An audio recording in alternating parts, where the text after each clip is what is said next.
हरियाणा और महाराष्ट्र के विधानसभा चुनाव के नतीजों वाला दिन उतार चढ़ाव भरा रहा। मतगणना के दौरान कई घंटे तक कांग्रेस और बीजेपी आगे पीछे होती रही और इसकी उम्मीद शायद कांग्रेस के नेताओं को भी नहीं थी। एक वक्त तो ऐसा लगने लगा था कि शायद निर्दलियों और जेजेपी को साथ लेकर कहीं कांग्रेस ही सरकार न बना डाले, लेकिन आखिर में सबसे बड़ी पार्टी होने का तमगा बीजेपी को ही मिला। महाराष्ट्र में भी बिखरे हुए विपक्ष ने अपनी उम्मीद से बेहतर प्रदर्शन किया। दिन भर बहस का विषय गर्म था कि क्या बीजेपी ने लोकसभा चुनाव के मुकाबले कमतर प्रदर्शन किया, और इस बात का जवाब देने और कार्यकर्ताओं का धन्यवाद देने खुद प्रधानमंत्री बीजेपी दफ्तर में आए और उन्होंने इन दोनों राज्यों की जीत को अभूतपूर्व बताया।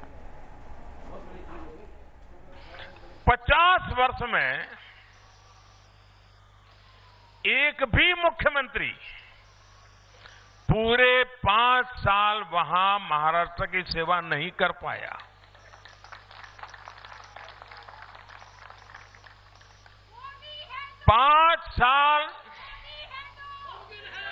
पांच साल लगातार मुख्यमंत्री 50 साल के बाद पहली बार देवेंद्र फडणवीस जी को सेवा करने का मौका मिला। किसी भी दल के साथ हमें समझौता अगर करना होता था सीट शेयरिंग का चुनाव के लिए, तो ज्यादातर उन दलों के टर्म्स एंड कंडीशन पर कभी 5 सीटें लड़ने को मिलती थी, कभी 10 सीटें लड़ने को मिलती थी, और वो भी वो जो कहे उस सीट पे लड़ना पड़ता था।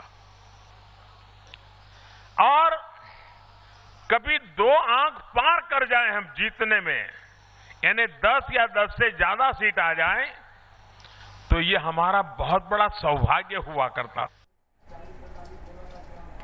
चुनाव के बाद गृह मंत्री अमित शाह ने हरियाणा और महाराष्ट्र के दोनों सीएम की तारीफ की और उन्होंने कहा कि दोनों सीएम ने जनता के लिए बहुत काम किया।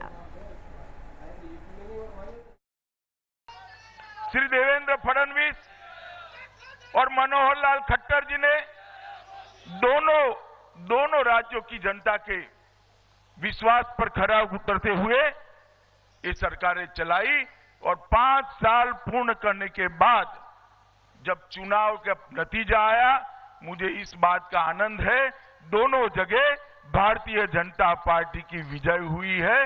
दोनों राज्यों की जनता ने हमारे मुख्यमंत्रियों को काम को ठप्पा लगाने का काम किया है।